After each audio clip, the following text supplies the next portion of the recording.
Welcome back, you guys. How you all doing? I'm FC. This is Blue Line TV, and today I'm here to bring you guys another new daily video. Now, today we're going to focus on a few stories. They are going to be on the latest surrounding Jan Oblak and a potential move to us for next season. I'll be speaking about the latest surrounding Onana, Luka Jovic, and some small information surrounding Havertz as well. So it is going to be another interesting video. I hope you guys do enjoy it. But before I continue on, of course, the plugs first. You guys know that right now the new home season kit is out and it does fit good. It does look good, and honestly this blue pops out. If you're already planning to make a purchase, I recommend you use my affiliate links below in the description, where you can use my discount code to get 10% off your final order. So if you guys want to get it for yourself, you'll find all the information in the description below. And without wasting no more time, we get straight in with the first story today, and I think it's best we start with this Jan Oblak news. We now start with the first story, and this report came from John Cross from the Mirror, and he reports that we are hoping to do business with Atletico Madrid by offering Kepa in a player plus cash offer to sign Jan Oblak. So this is quite interesting. The report didn't reveal too much, but it did give away a few interesting snippets. It also mentions that Atletico Madrid might be interested in this possible deal if Kepa was involved too. At this point in time, Oblak has a release clause set at 120 million euros, and we're hoping that by offering Kepa as part of this deal, this will bring the fee down to below 100 million. So it's still going to be a very expensive deal if this ever was to pull off. And if this story is correct, this could suggest that we may be looking away from Ben Chilwell, who we know costs a ton of money. We know that Leicester City aren't willing to drop their valuation on Ben right now. This could imply that we'd have to sacrifice players like this, maybe go for cheaper alternatives to free up those funds for a big money move for Jan Oblak. Now, how likely are we to sign Oblak in the first place? At this point in time, Atletico Madrid's financial situation it's not as healthy as it could be. They owe big debt repayments to their billionaire owner, Carlos Slim, set at around 200 million euros, which is around 180 million pounds. They also have repayments to finance their new stadium move. They technically still owe us money after signing Morata from us, and they have been heavily affected by COVID-19. During these climates, Atletico Madrid have been forced to reduce wages and let go of staff as well. So at this point in time, things aren't as healthy, but at the same time, this is a Spanish club.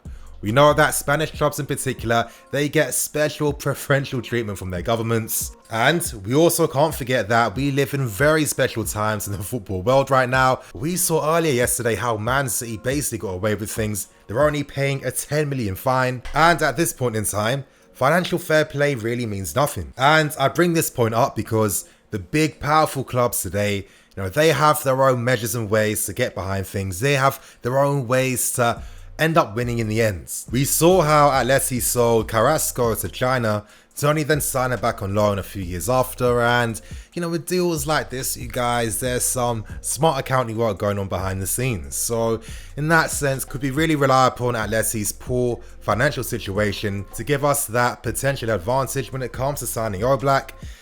It's pure speculation at this point in time. Maybe. All I'm saying is Atletico Madrid are a club that needs to sell to buy. That's the reality. When they signed Joao Felix last year, they sold Griezmann first to fund that move. They're still desperate to sign a new striker, as Morata's kind of been iffy and Costa isn't the same striker he used to be. And with other talks that they could sell players like your Partey's and others to fund other moves, could Oblak be worth that sacrifice? Could it be worth selling Oblak knowing that he generates so much money for them, and in the long term, that could really benefit Atletico Madrid? As I've said time and time again, when you have a keeper like Oblak behind your defense, it means you are ready to win titles. A keeper like Oblak improves the team exponentially, it improves the quality of the defense, and it improves how you win games as well. Now, just because reports are stating that there is interest does not mean we are guaranteed to sign him, so let's not get too excited. I'm not here to sell you guys fake stories to get you hyped and gassed up. I'm not about that. All we can do is analyze the situation, and maybe something could happen during this window. So let's see what happens, you guys. This is very exciting. Jan Oblak would be my dream goalkeeper.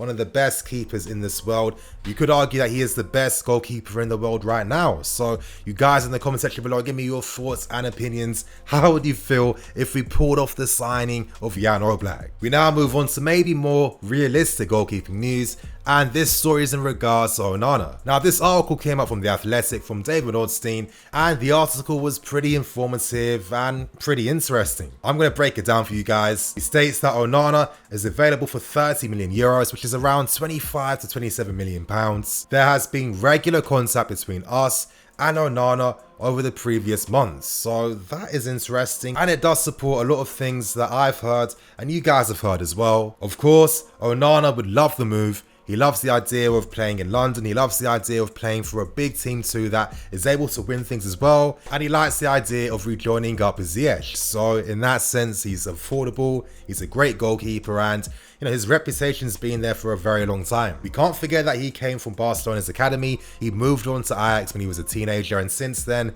his rep and his stock is only rising and only increasing. And honestly, since his infamous UCL campaign where Ajax was just brilliant a few seasons back, that really boosted his profile. That really boosted his name. But the only stumbling block is Kepa. As I've been stressing so many times, he's on ridiculous wages, he's cost a ton of money too, and there isn't really any interest for the player too, especially not at these finances. So it's going to be interesting to see what we do to get over this Kepa signing. To be honest, I feel like we'll have to take an L.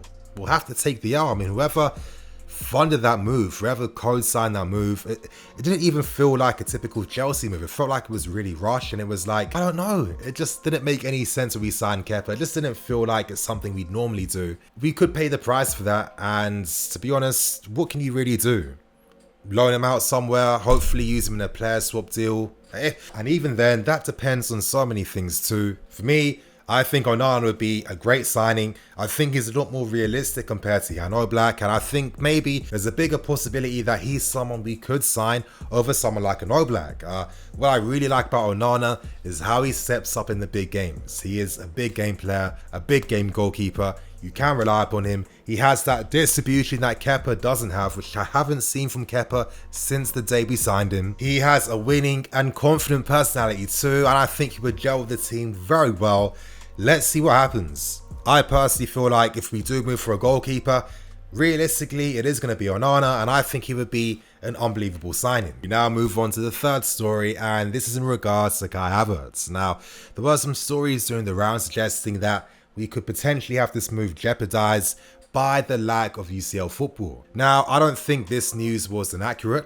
We have to realize that one of the main reasons why Kai is more willing to leave now is because Leverkusen don't have a UCL spot. Maybe if they secured a UCL spot, he could have considered staying there one more season, knowing that he's going to have so many options available for him the following season. At this point in time though, it seems like we don't have to worry about lack of UCL football after the results that Leicester City and Man United picks up. We know that Leicester City got battered by Bournemouth. Dom Solanke coming through, finally getting his first Premier League goals. Honestly, it's just like it's like such a movie script moment in that sense. And earlier tonight, with Obafemi coming through in the 96th minute to equalise, making it 2-2. So this means that currently we are third. Our next game tomorrow night is against Norwich City, who are already relegated. Once we beat them, it means we have 2 games left. Honestly, I feel like we've done it, you guys. I've always known that Leicester were going to fumble it. I told you guys from the start, I told you guys in my predictor video, I could just sense that Leicester City, they were going to suffer the most because before the restart, they had that momentum on their side. It's completely been obliterated. Teams have understood how to play against them a lot better too, and they're still a pretty young team in their own rights as well. So in that sense, anything happening for Kai is not going to be jeopardized, and even if that was the case, I understand that yes, some of the reports, they weren't being false. You have to realize that Kai, he could have potentially stayed at Leverkusen if they secured a UCL spot, knowing that the following season when he was free to leave and had the club's blessing, he would have had so many big clubs interested in him that maybe that would have been worth waiting for one more year. But now that Leverkusen aren't in the UCL, and now that we've signed Werner, that we have Rudiger, that we've signed Ziyech, that we're making big efforts enticing him to sign, showing that confidence, showing that assertive nature too. These are things that are naturally attracting Kai, and how do I even tell you guys this? Obviously, you guys know that I can't ever speak about exclusives if I can't really go into depth. If I hear like a sentence, I'm not just going to tell you guys that just so I can, get the thumbnail and get the title. I can't do it like that, you guys. Things are looking positive right now in these developments. There's going to be a lot of big developments coming out pretty soon surrounding Kai and his move here. So I'm going to tell you guys to just stay attentive. Keep your eyes out for the prominent journalists. Keep your eyes out for them. You know who I'm talking about, your Romanos, your Matt Laws, etc, etc. These guys are the prominent guys. They're going to have that prominent news. Ignore your in-the-know accounts. They don't know anything that's happening right now. Stick with the main guys, your trusted guys who you know. They're going to have something pretty big pretty soon, you guys. That's all I'm going to say. I'm not trying to add anything else onto that. I'm going to leave it at that. Kai Havertz, it keeps picking up. It keeps getting more exciting, more promising. I personally feel like we're going to be seeing him next season, you guys. I think that's going to be the reality. And, before I even start tempting myself to start spilling the beans, I'm now going to move on to the fourth story. And this is in regards to Luka Jovic. Now, it was actually pretty funny reading the story. Mundo Deportivo, they were the ones to release this. And they're stating that very vaguely too, that we're willing to sell a striker, a top striker who they didn't even reveal the name of the actual striker, because we have plans to use Jovic alongside Werner. And when I show you guys this team lineup that they use, they got Werner down the right hand side, Jovic up front. This is just absolute nonsense immediately. And I feel sorry for these uni grads who are getting like their work experience, who are forced to write these nonsense articles and nonsense stories, because it's kind of funny, I'm not gonna lie. But of course, talks like Jovic could be available for around 31 to 32 million pounds after not having the best season at Real Madrid. Now, I don't really blame him in that sense, or maybe I should, knowing that, of course, he had to really believe in himself, thinking that he'd get more game time than Karim Benzema. I mean, that is, you have to have a lot of confidence in yourself, and so far this season, it hasn't worked out in his favour. I think Jovic still has a big future. I just think that he needs to find the right club to sign for. He's a striker that likes to withdraw from the play. He does not lead the line. And right now, we don't need a striker like that.